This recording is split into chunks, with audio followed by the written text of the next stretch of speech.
Welcome, fellow Biafrans, lovers of freedom across the world. I welcome you to this amazing platform. Thank you so much for joining us on this day program. I appreciate you wherever you are coming from. If you have not yet subscribed to this very channel, please kindly subscribe.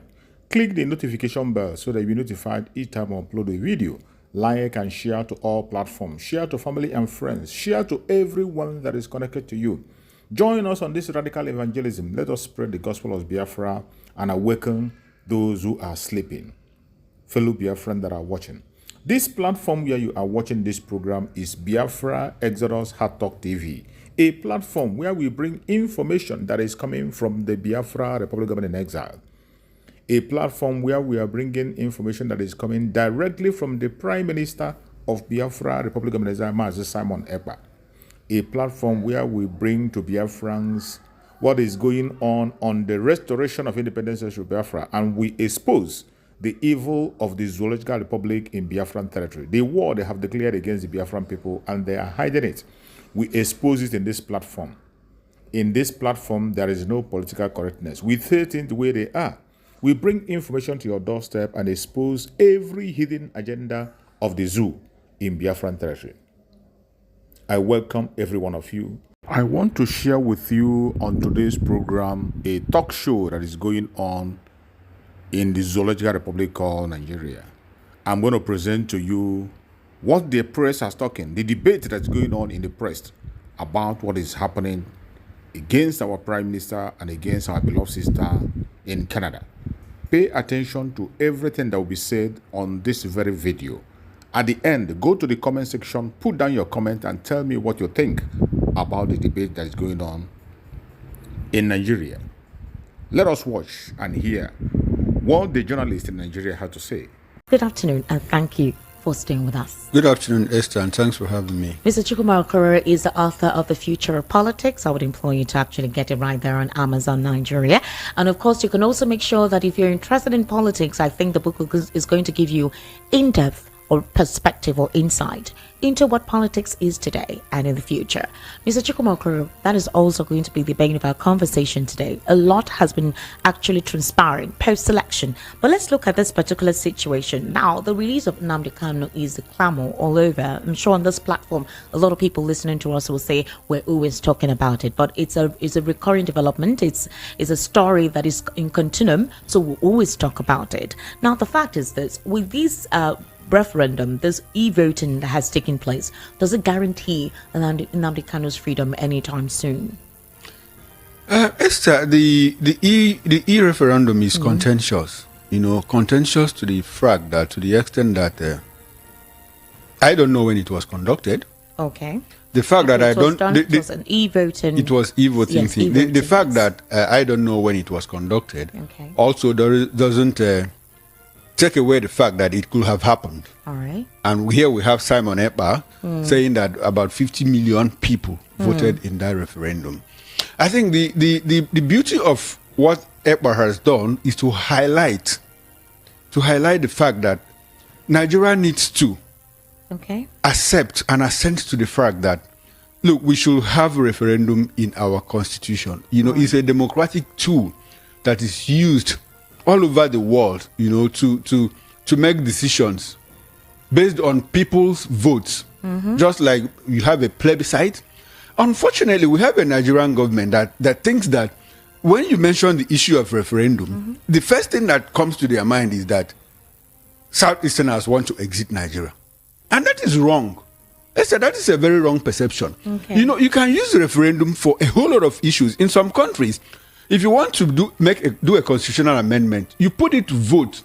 People vote in a referendum.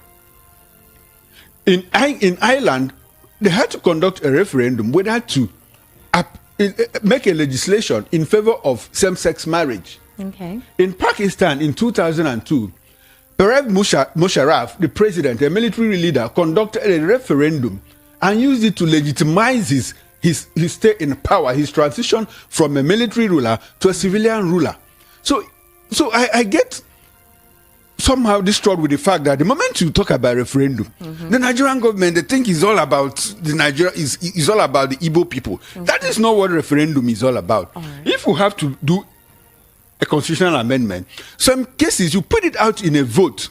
Should we actually, a particular topic, should we discuss this at the National Assembly? Because the people believe that they have representatives, but their representatives don't do enough on particular issue areas. So it is the best thing to do is to throw it to the public in a referendum, in a plebiscite. In 2006, a referendum was conducted in Sudan. And the people of South Sudan voted overwhelmingly to exit. And that was how we got South Sudan out of Sudan. You know, after a series of wars, after years of carnage, people killing themselves. It's happened in Eritrea.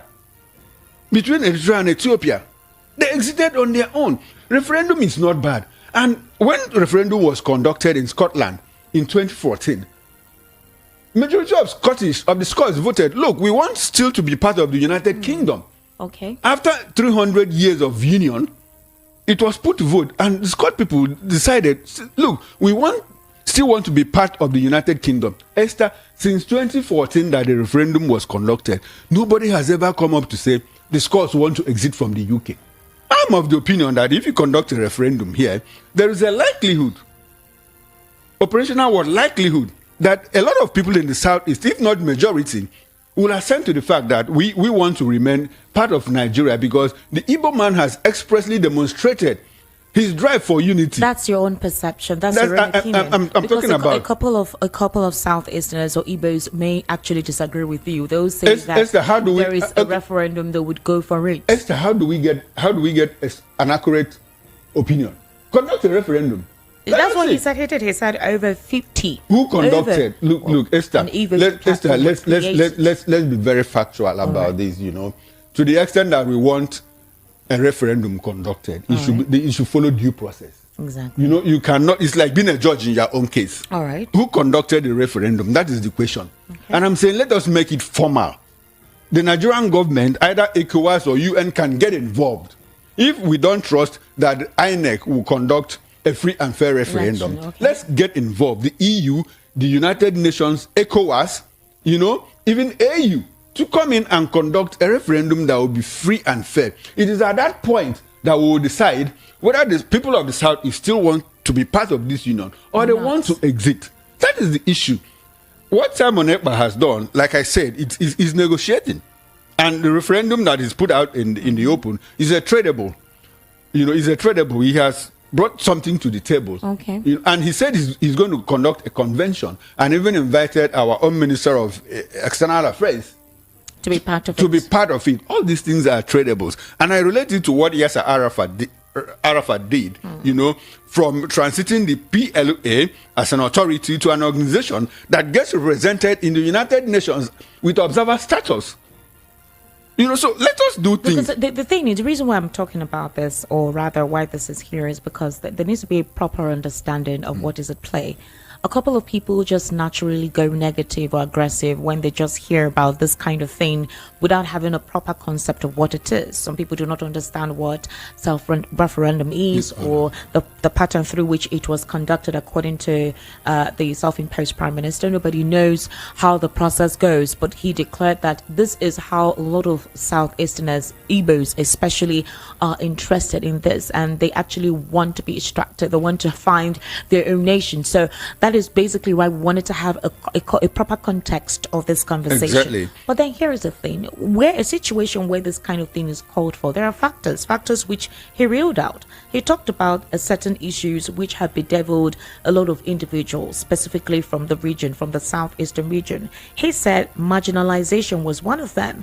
Underdevelopment, insecurity, attack against Christians, poverty in the southeast and south-south region as justification for self-referendum. Don't you think this should be an eye-opener for the federal government?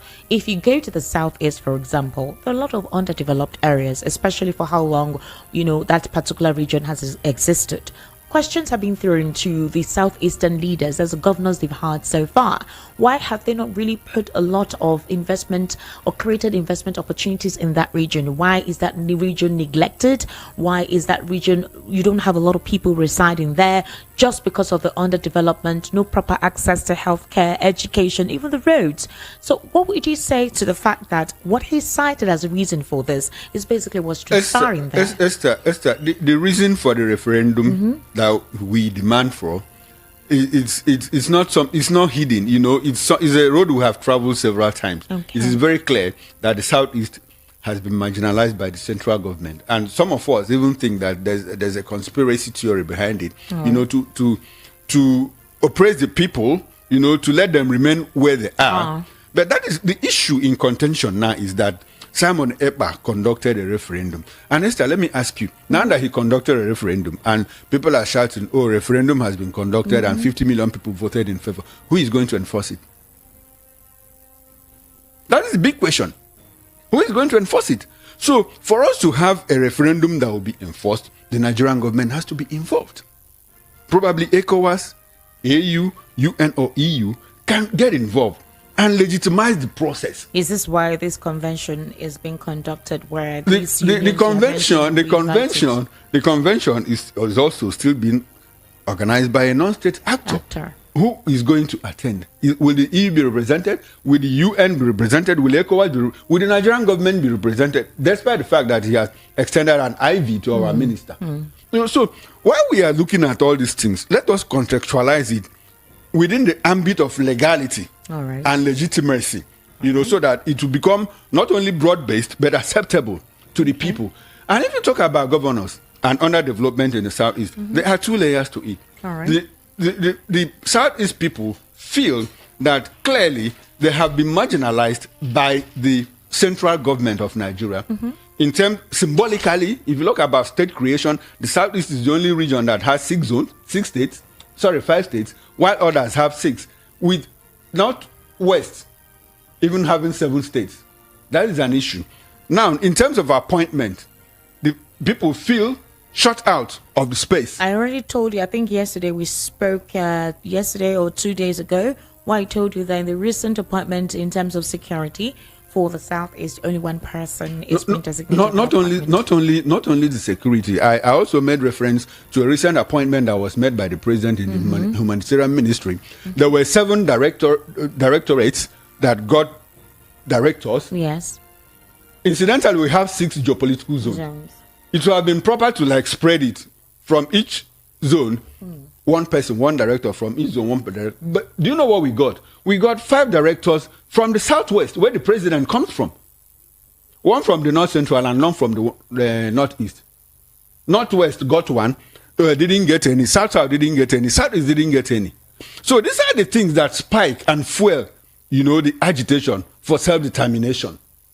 That is on the part of the federal government. We can talk about it on ending, interminably, because it is very clear, it is very glaring. Now, if you talk about the governors, I also know, and the people of the Southeast know, that the governors have not done well for us. Because, you don't have to wait for the federal government to do a lot of things for you. You create a conducive environment for business. Right. You see local roads that are deteriorated. You have craters, potholes.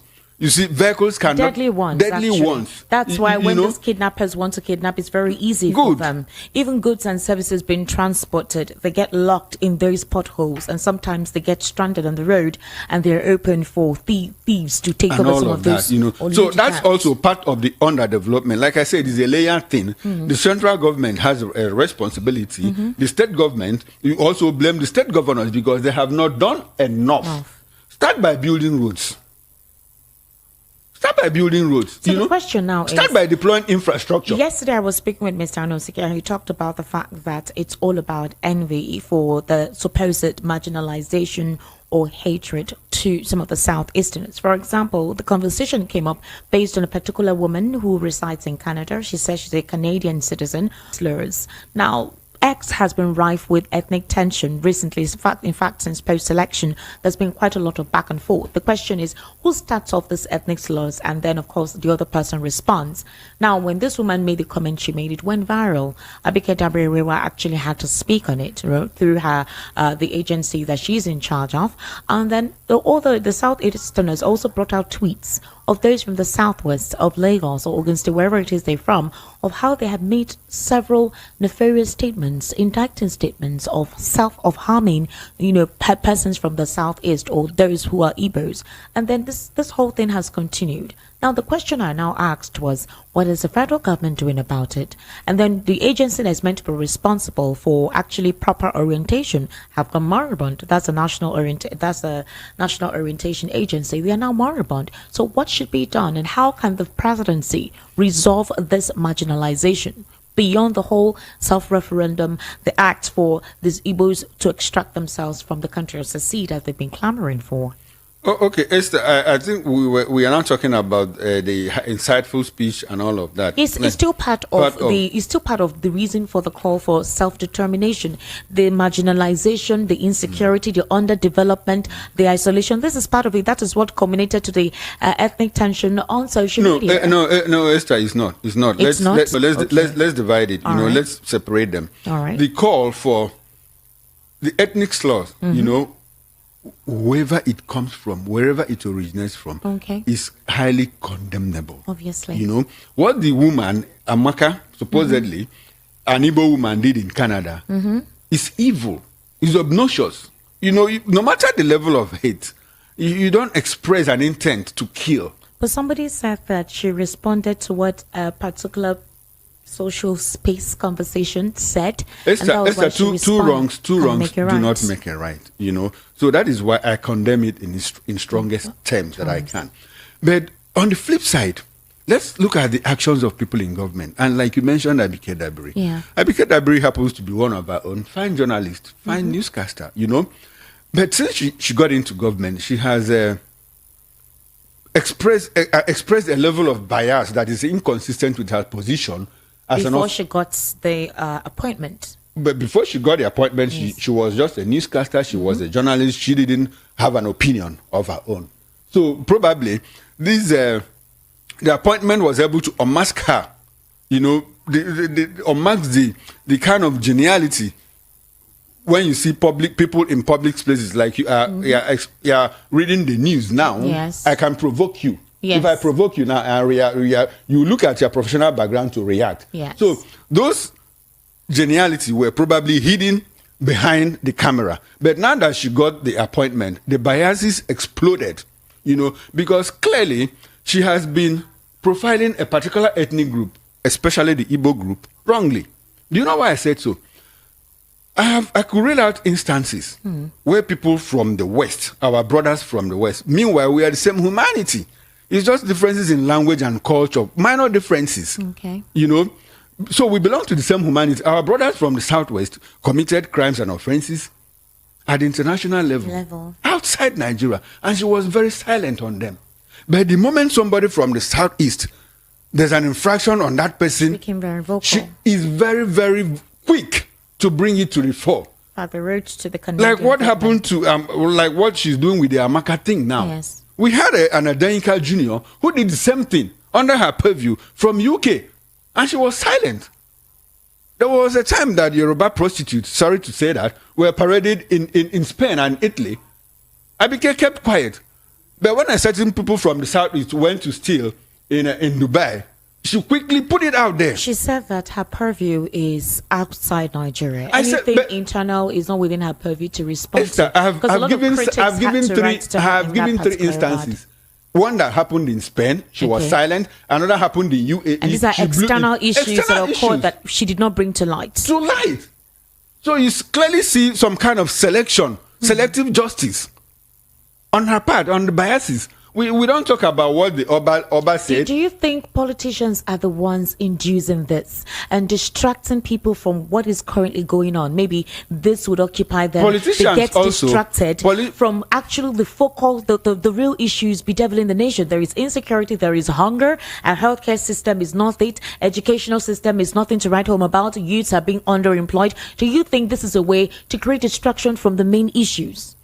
Politicians have their own problems. Okay. Like they have exploited our fault lines unduly to divide us. You get the point. Yes. So, but I say is in response to the fact that there is something that is called people power. Okay. The people power. And we have a middle class that is clearly very well educated. The Nigerian diaspora community represent the most educated in the US. We are very proud of that. We are very proud of the achievement of our people, of Nigerians from all tribes and ethnicity. We are very proud of what they do. Yes. And we have a thriving middle class here that should be the mouthpiece of the people. But unfortunately, that middle class has allowed itself to be used and exploited by the politicians using our fault lines. Esther, go to X. Go to X. That's what the kind of about. hate. The kind of hate it's that scary. you see in X, very scary. It's very scary. And people clearly take to their ethnic biases and bring it to the public. You see somebody, you see an Igbo man, you see that an Igbo man has made a mistake, and you see Igbo people supporting the person. I said, damn it, how can we, why did we turn like this? You see a Yoruba man has clearly made a mistake, and the Yoruba people are supporting him.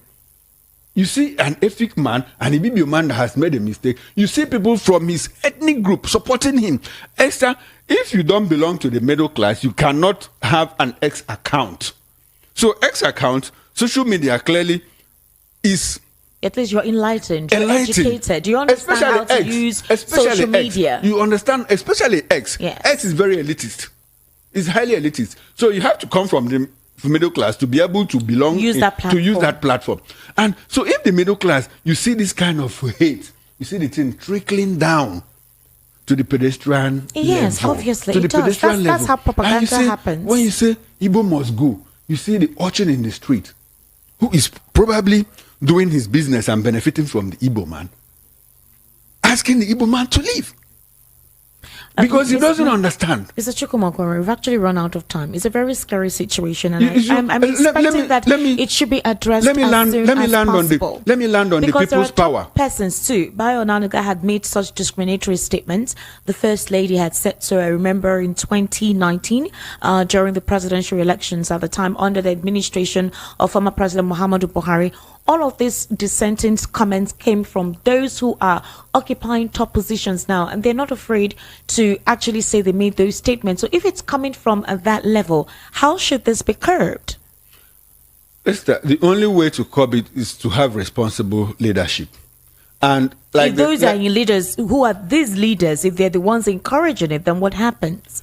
I wanted to talk about people's power. Sense I wanted to talk about people's power. To know what is actually going on. When I say people's power, I will reference what has just happened. Yes. What has just happened regarding Joe Ajero. You know, it's like this government clearly wants to be bullied into responsibility, bullied into action. Look at what happened with Ajero.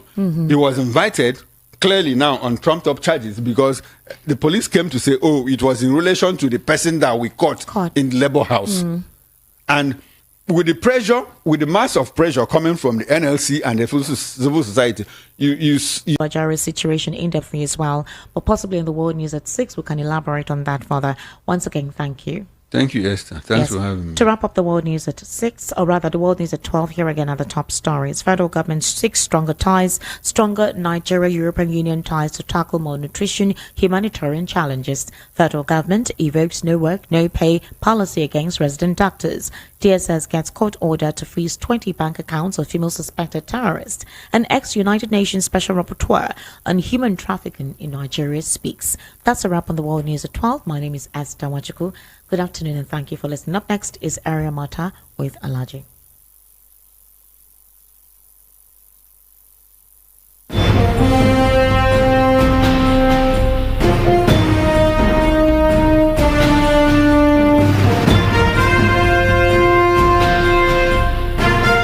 Voice of the people. Find your brand. Find your